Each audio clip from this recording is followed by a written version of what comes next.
Welcome back. This is week 3, lecture 2, Manorialism and Feudalism. And this lecture focuses on these two concepts. Manorialism was a concept, feudalism is a concept, and especially with the term feudalism, as I'll be talking about shortly, scholars have argued that it really warps the historical reality because these are abstract terms that describe what scholars have seen in the sources, including legal sources, to describe medieval structures of life. And in so many ways, they're abstracted from these legal sources, especially with feudalism and feudal law, which are top down, so to speak. So it's the abstract idea and then showing how that then affects the practical reality. Whereas in the historical development, these are developments that formed kind of from the bottom up, if that makes sense. And so we need to come up with some kind of an understanding of these terms. I don't think we should get rid of them.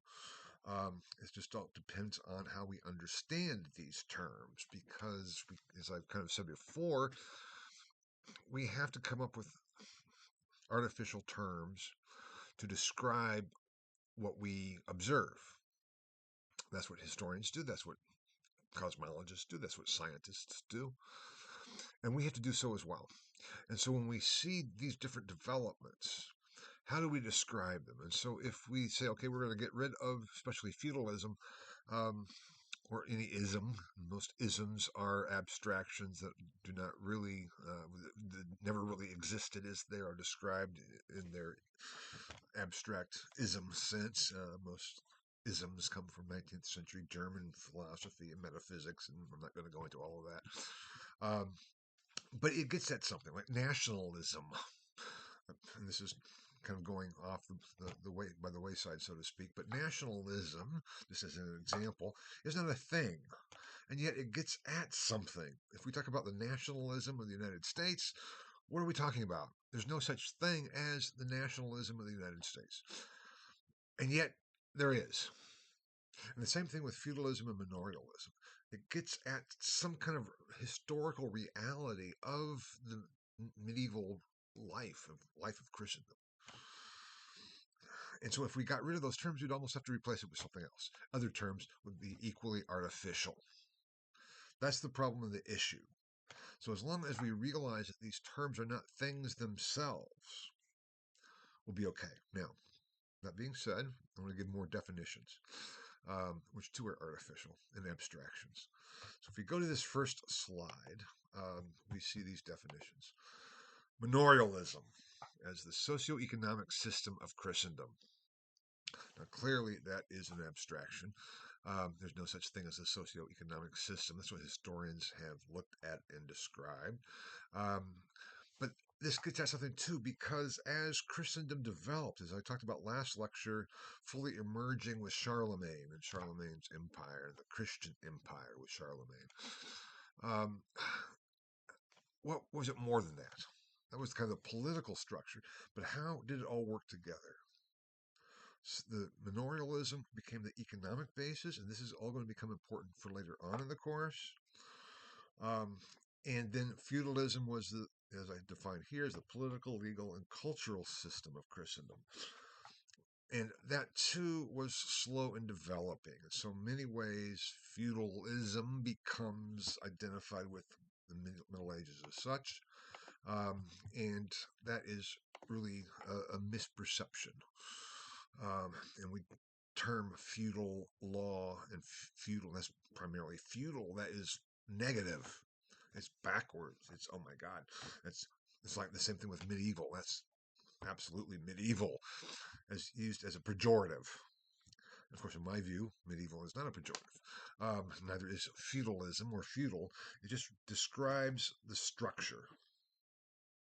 Now, we'll start with manorialism, and then we'll go to feudalism. And again, these are abstractions. I want you to know the definitions. These are abstractions that describe a reality that was more complex. A reality that historians recreate based on what? the extant sources, the extant evidence that is still available to us.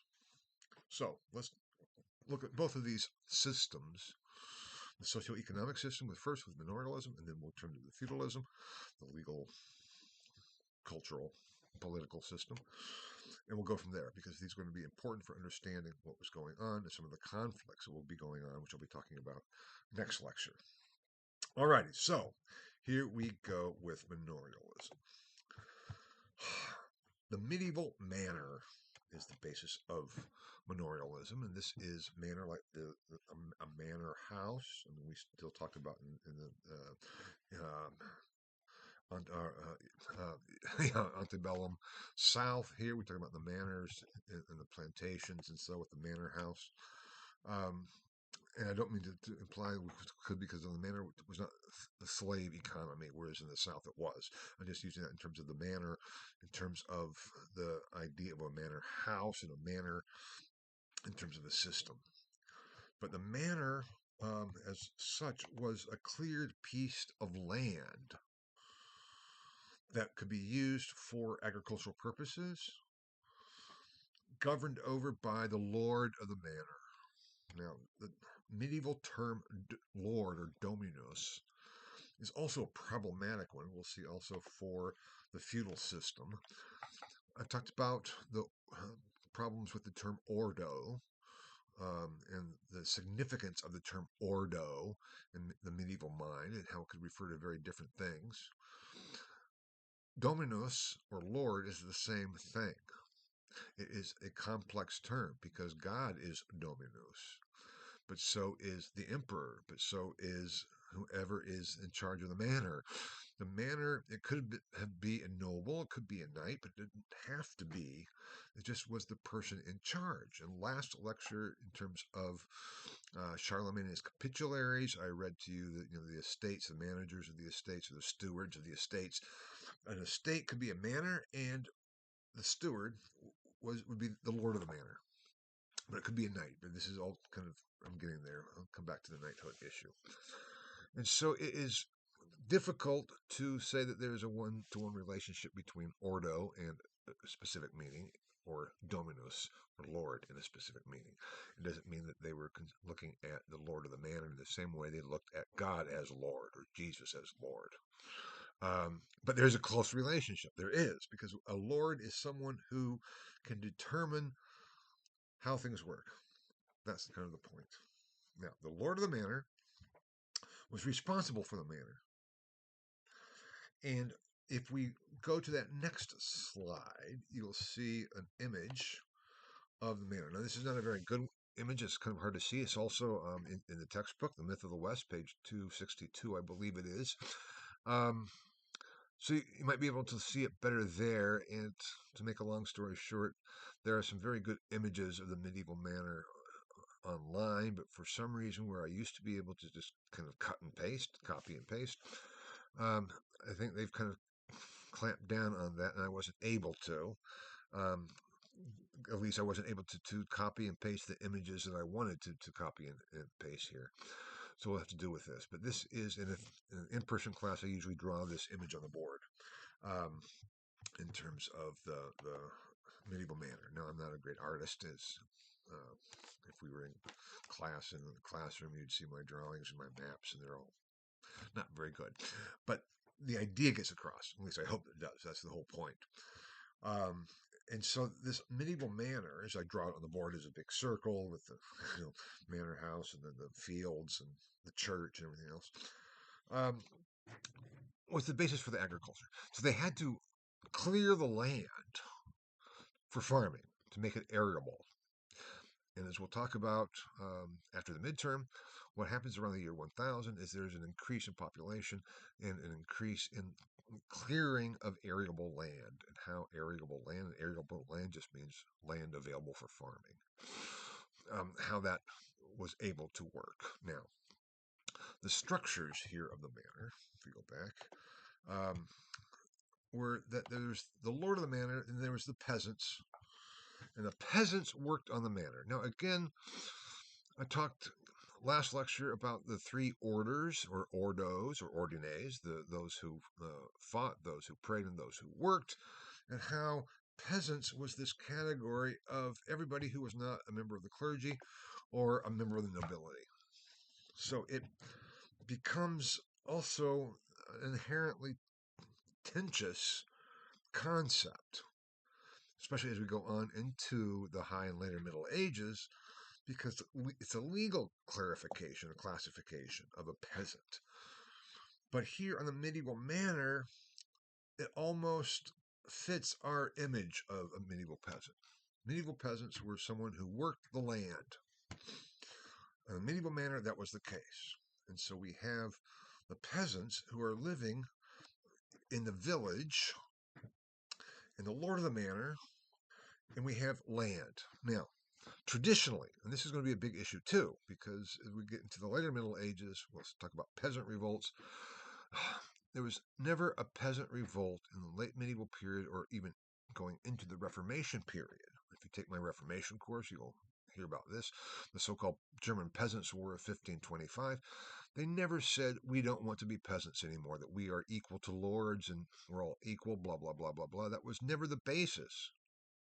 It was always, we're happy to be peasants. Just give us our traditional rights. And those traditional rights go back to the manor, because the manor worked like this. The lord, whomever it was, said, okay, I'll tell you what, peasant, you may farm this strip of land. If you look at that image, it's all into strips.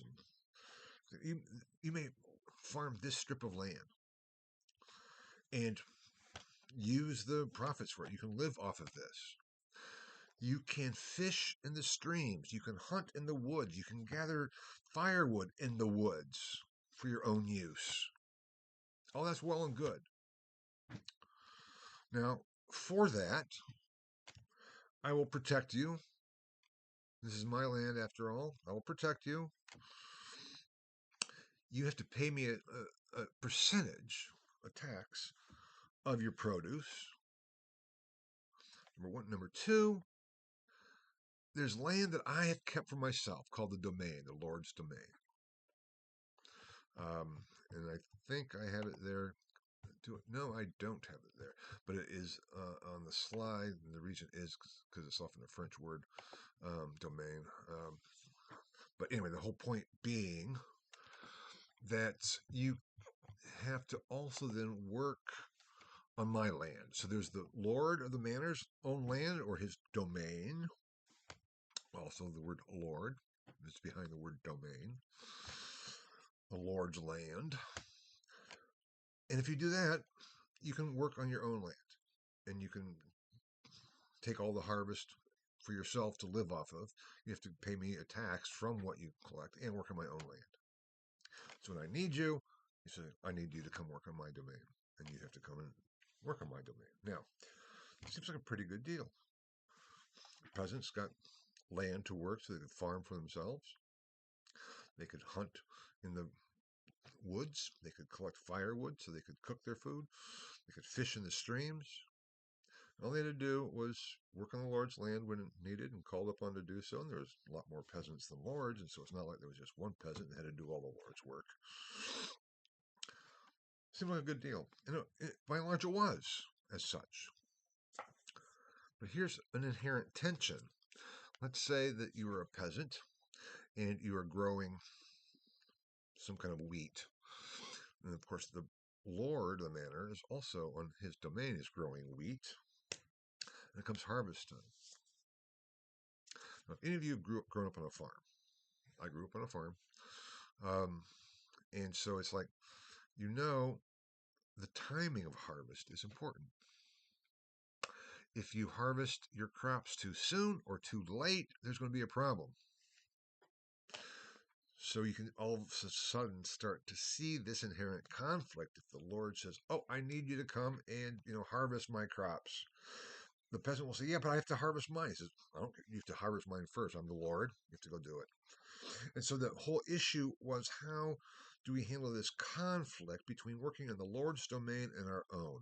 But yet that was a conflict that they just accepted as part of the inherent problem, but yet they still reaped the benefits of having their own land and being able to hunt and fish and collect firewood.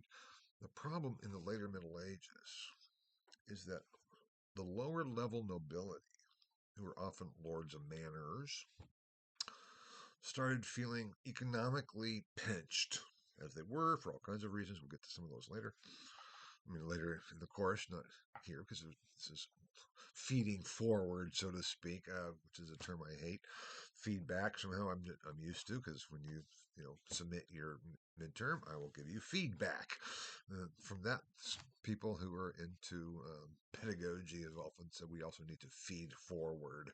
And so I'm feeding forward here in terms of talking where we will be going and how this provides a foundation for understanding what some of the developments later on. So the lower nobility is being economically squeezed. What did they do? They passed that on to the peasants. Of course, what do we do today? What do business owners do when they are economically squeezed? They pass along the costs to the consumers. Same approach. And so all of a sudden they started saying, no, not only do you have to pay me a percentage of tax on what you produce, you also then, if you hunt or fish or collect firewood, you have to pay a tax for that. So, these are my things. If any of you know the story of Robin Hood, whether it's the Disney version or the actual stories of Robin Hood, you see that conflict very well. The king's deer, oh my God, he's taking the king's deer. No, earlier on it was like it's just deer in the forest. It's open to everybody. Of course, the Lord's going to go hunting and take deer, but there's enough for everybody to go around. But all of a sudden, it's like once they clamped down on that and firewood, the issue of peasants being able to collect firewood on into the 19th century was a major issue. Karl Marx, in the 19th century, when he is developing some of his ideas, it is the issue of firewood that is a major source of contention, because for Marx, the capitalists, those who own the capital, which is the land and the firewood, are making people pay for it. What used to be free and common, they're now making their own and paying for it and having to pay for it. And so if you're a peasant, what used to be, you could go out and hunt, get a deer. If you can get one deer, that's going to last you a long time. You can fish, you can collect firewood to cook your food, but all of a sudden, if you have to start paying for all of that, how do you do so? If you can't collect firewood, how can you cook your food? So there's all these tensions later on in this system that were inherent in the system itself in many ways. That we talk about trickle-down economics from Reagan in the 80s and all the way through. I'm not going to do this, but the trickle-down effect of economic hardship is kind of a reality, regardless of what you think about the theory of trickle-down economics, so to speak. But because it's like they'll always pass along the costs to those below them. Lower level nobility, the higher level nobility did that to the lower level nobility. They're getting squeezed and so it gets to be a financial problem. And for the peasants, they end up really suffering. And so there ends up being a series of peasant revolts in the later Middle Ages and ongoing. That was like, give us our traditional rights as peasants. Not about human rights. Is it rights? Feudal rights, manorial rights. That was the issue that was going on. And it goes back to this idealized version of the manor. Peasants who would work for the Lord, but yet could work for themselves, hunt, fish, collect firewood, and actually have a pretty decent life. Now, the last point I have up there in the medieval manor is the proprietary church.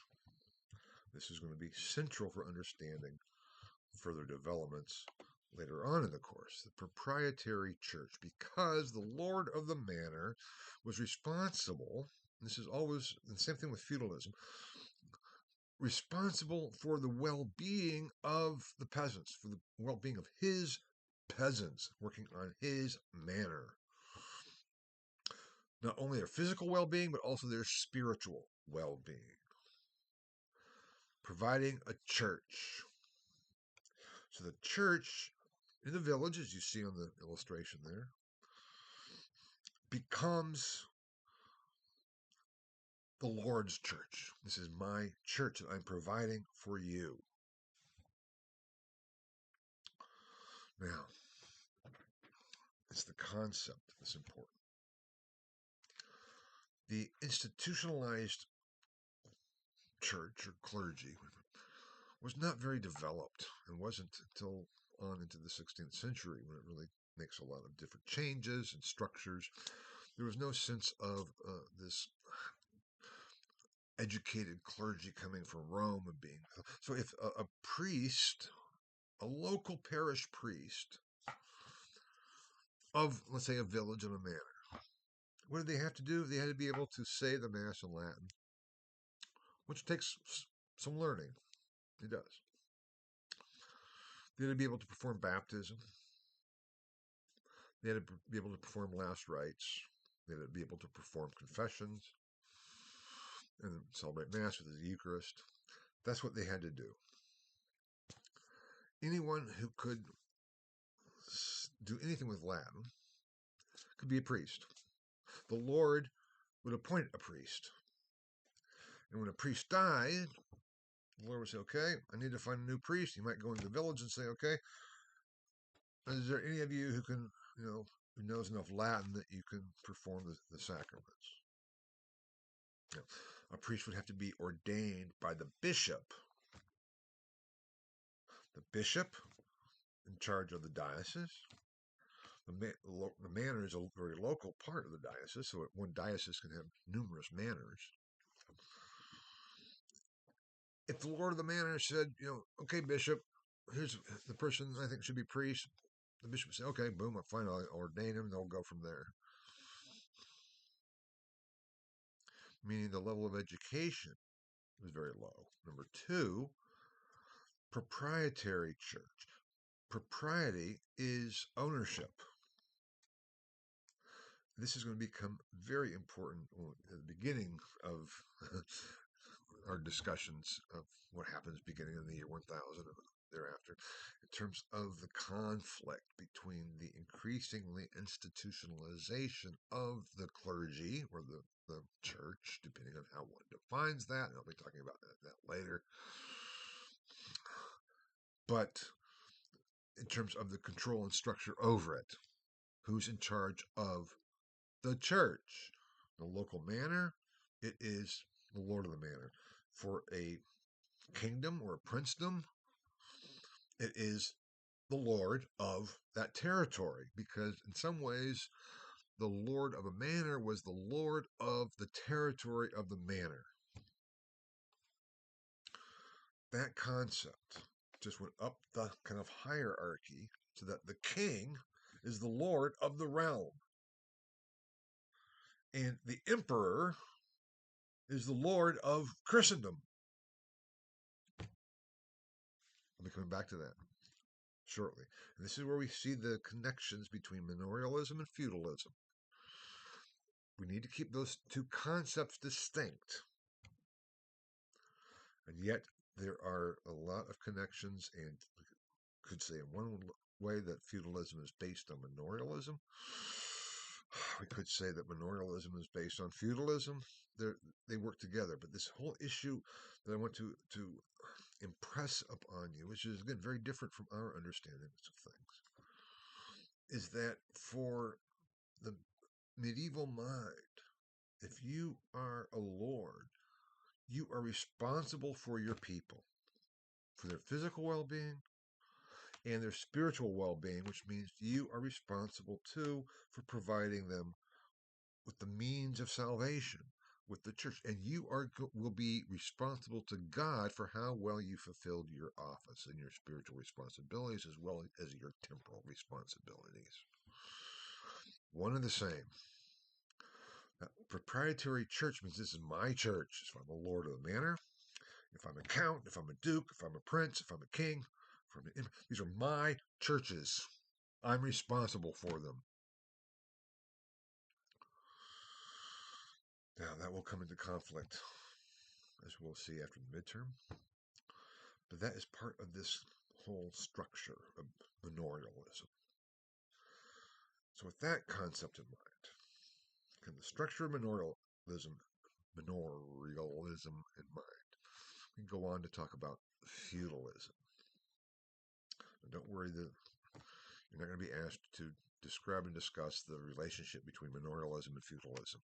That's not the point. But some of these connections and commonalities are essential for understanding what's going on later on. Okay? Now,